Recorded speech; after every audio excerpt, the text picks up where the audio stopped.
Hello friends, આપણી YouTube channel game changing સાયકોલોજીમાં આપ સૌનું હાર્દિક સ્વાગત છે.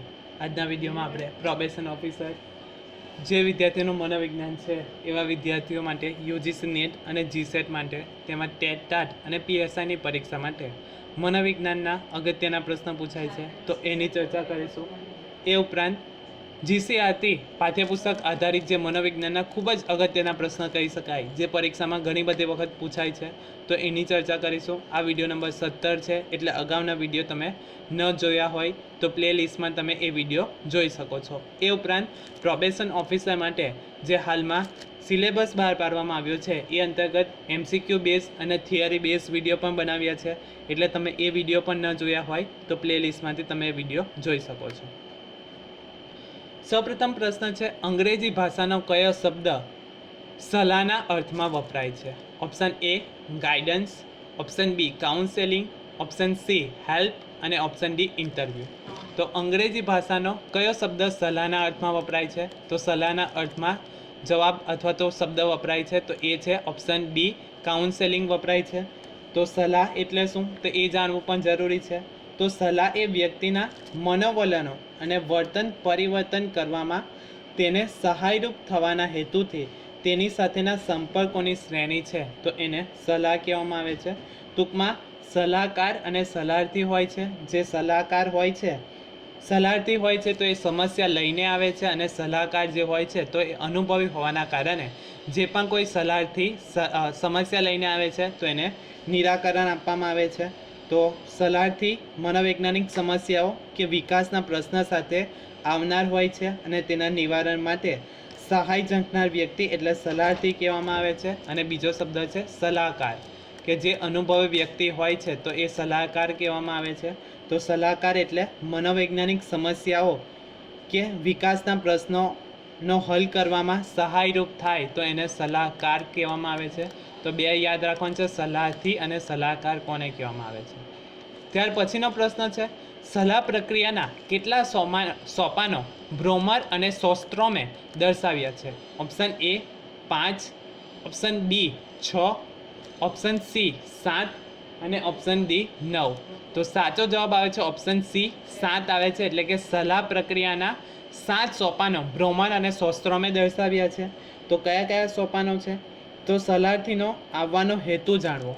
પ્રથમ સોપાન છે, સલાહર્થી જે આવે છે તો એ આવવાનો હેતુ જાણવો, એટલે કે સમસ્યા, વ્યથા કે પીડાનું કારણ જાણવું. તો એ ફર્સ્ટ સોપાન છે, એટલે કે સલાહર્થીનો આવવાનો હેતુ જાણવો. બીજું સોપાન છે સલાહ સંબંધની સ્થાપના કરવી. તો સલાહ સંબંધની સ્થાપનામાં અગત્યનું શું છે, તો એ રીતે પણ પ્રશ્ન પૂછાઈ શકે છે. તો અગત્યનું છે સાયુજ્ય, જેને રેપો કહેવામાં આવે છે. તો રેપો એસ્ટાબ્લિશ કરવો ખૂબ જ અગત્યનું છે, તો આ પ્રશ્ન પણ પૂછાઈ શકે છે. ત્રીજું સોપાન છે સંરચના અને ધ્યેયો નક્કી કરવા. ચોથું સોપાન સમસ્યાઓનું સ્પષ્ટીકરણ કરવું. ત્યારબાદ સમસ્યાઓ અને ધ્યેયો સાથે કામ લેવું. છઠ્ઠું સોપાન કાર્ય યોજના ઘડવી. અને અંતિમ સોપાન પરિણામોનું મૂલ્યાંકન અને સલાહનો અંત છે. તો 7 સોપાનો છે. કયા કયા? તો સલાહર્થીનો આવવાનો હેતુ જાણવો. બીજું સલાહ સંબંધની સ્થાપના કરવી. ત્રીજું સંરચના અને ધ્યેયો નક્કી કરવા. ચોથું સમસ્યાઓનું સ્પષ્ટીકરણ કરવું. પાંચમું સમસ્યાઓ અને ધ્યેયો સાથે કામ લેવું. છઠ્ઠું કાર્ય યોજના ઘડવી. અને અંતિમ સોપાન છે પરિણામોનું મૂલ્યાંકન અને સલાહનો અંત. ત્યાર પછીનો પ્રશ્ન છે, અસરકારક સલાહના લક્ષણો નીચેનામાંથી કોણે દર્શાવ્યા છે?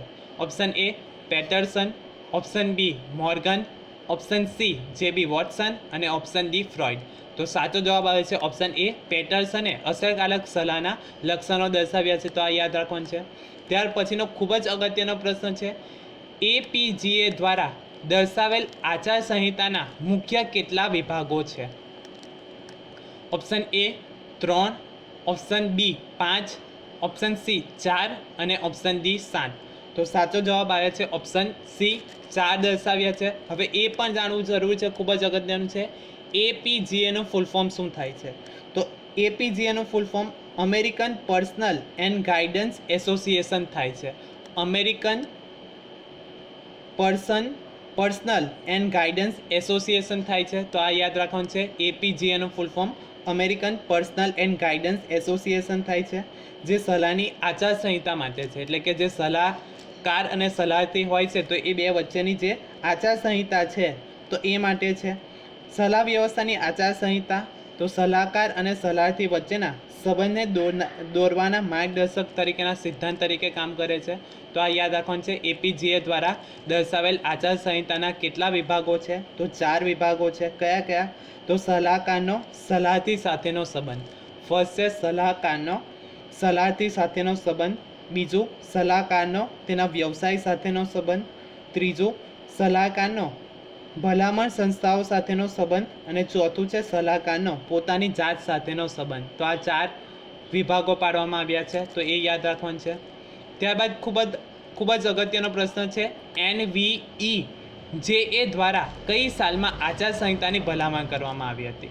ઓપ્શન એ 1980માં, ઓપ્શન બી 1942માં, ઓપ્શન સી 1960માં અને ઓપ્શન ડી 1976માં. તો સાચો જવાબ આવે છે 1980માં. NVEJA દ્વારા આચારસંહિતાની ભલામણ કરવામાં આવી હતી તો 1980માં. હવે આ પણ અગત્યનું ફૂલ ફોર્મ છે. NVEJA નું ફૂલ ફોર્મ શું થાય છે? તો national vocational and educational guidance association થાય છે.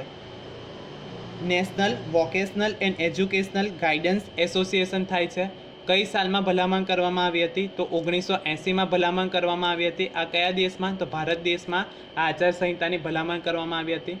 ત્યાર પછીનો પ્રશ્ન છે, મનોપચાર એટલે માનસિક રોગોનો મનોવૈજ્ઞાનિક પદ્ધતિથી ઉપચાર. આ વ્યાખ્યા કોણે આપી હતી? આ પણ અગત્યનો પ્રશ્ન છે કે મનોપચાર એટલે માનસિક રોગોનો મનોવૈજ્ઞાનિક પદ્ધતિથી ઉપચાર. આ વ્યાખ્યા કોના દ્વારા આપવામાં આવી છે? ઓપ્શન એ થર્મન દ્વારા, ઓપ્શન બી જેમ્સ ડ્રેવર દ્વારા, ઓપ્શન સી ફ્રોઇડ દ્વારા અને ઓપ્શન ડી લેહનર અને ક્યુબ દ્વારા. તો સાચો જવાબ આવે છે ઓપ્શન બી જેમ્સ ડ્રેવર દ્વારા આ વ્યાખ્યા આપવામાં આવી છે. ત્યાર પછીનો પ્રશ્ન છે, મનોવિશ્લેષણાત્મક અભિગમ સાથે કોનું નામ જોડાયેલું છે? Option A Rogers, option B Sigmund Freud, option C Thurman અને ઓપ્શન ડી એલિસ. તો સાચો જવાબ આવે છે ઓપ્શન બી સિગમન્ડ ફ્રોઇડ મનોવિશ્લેષણાત્મક અભિગમ સાથે નામ જોડાયેલું છે. હવે મનોવિશ્લેષણાત્મક અભિગમ સાયકો એનાલિટિકલ થિયરી તરીકે ઓળખાય છે. 1980માં શરૂઆત કરવામાં આવી હતી. તો આ સાલ પણ યાદ રાખવાનું છે. 1980માં શરૂ કરવામાં આવી હતી. અને મનોપચાર માટેની સૌથી જૂની પદ્ધતિ કઈ છે? તો એવો પ્રશ્ન પૂછાઈ શકે છે કે મનોપચાર ક્ષેત્રની સૌથી જૂની પદ્ધતિ કઈ છે? તો મનોવિશ્લેષણાત્મક પદ્ધતિ જે છે અથવા તો મનોવિશ્લેષણ પદ્ધતિ એ મનોપચાર માટેની સૌથી જૂની પદ્ધતિ છે. તો આ પણ યાદ રાખવાનું છે. મનોપચાર ક્ષેત્રની સૌથી જૂની પદ્ધતિ કઈ છે? તો મનોવિશ્લેષણાત્મક પદ્ધતિ સૌથી જૂની છે. કોના દ્વારા રચના કરવામાં આવી છે? તો સિગમન્ડ ફ્રોઇડ દ્વારા રચના કરવામાં આવી છે. કયા વર્ષમાં? તો 1880માં. ત્યાર પછીનો પ્રશ્ન છે, મુક્ત સાહચર્ય પદ્ધતિ કોણે આપી છે? આ પણ અગત્યનો પ્રશ્ન છે. મુક્ત સાહચર્ય પદ્ધતિ કોના દ્વારા આપવામાં આવી છે? Option A Rogers, option B Freud, option C લોચર અને ઓપ્શન ડી એલિસ. તો સાચો જવાબ આવે છે ઓપ્શન બી સિગમન્ડ ફ્રોઇડ દ્વારા મુક્ત સાહચર્ય પદ્ધતિ આપવામાં આવી છે. ત્યાર પછીનો પ્રશ્ન છે, અષ્ટાંગ યોગના કેટલા સોપાનો છે? Option A 7, option B 6, option C 8 અને ઓપ્શન ડી 11. તો અષ્ટાંગ યોગના કુલ 8 સોપાનો છે.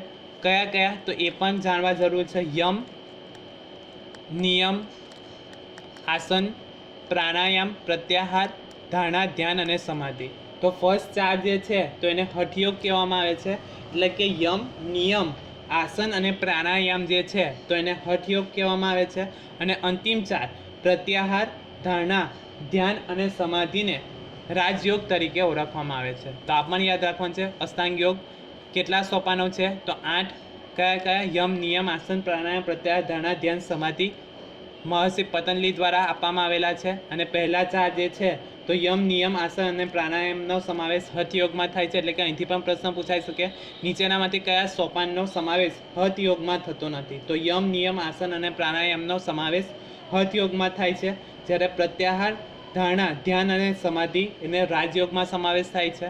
ત્યાર પછીનો પ્રશ્ન છે, મહર્ષિ મહેશ યોગી દ્વારા કયા સાધનનો પ્રસાર થયો હતો? Option A Vipassana, option B ભાવાતીત, ઓપ્શન સી માઇન્ડફુલ અને ઓપ્શન ડી લેસિયા ધ્યાન, તો સાચો જવાબ આવે છે ભાવાતીત સાધનનો પ્રસાર કરવામાં આવ્યો હતો, એટલે કે મહર્ષિ મહેશ યોગી દ્વારા કયા સાધનનો પ્રસાર થયો હતો? તો સાચો જવાબ આવે છે ઓપ્શન બી, ભાવાતીતનો સાધનોનો પ્રચાર કરવામાં આવ્યો હતો. આશા રાખું છું કે તમને આ વિડીયોમાં સમજ પડી ગઈ હશે, અને જો તમને આ વિડીયો પસંદ પડ્યો હોય તો વધુમાં વધુ લાઇક કરો, શેર કરો અને અમારી ચેનલને સબસ્ક્રાઈબ કરો. Thank you.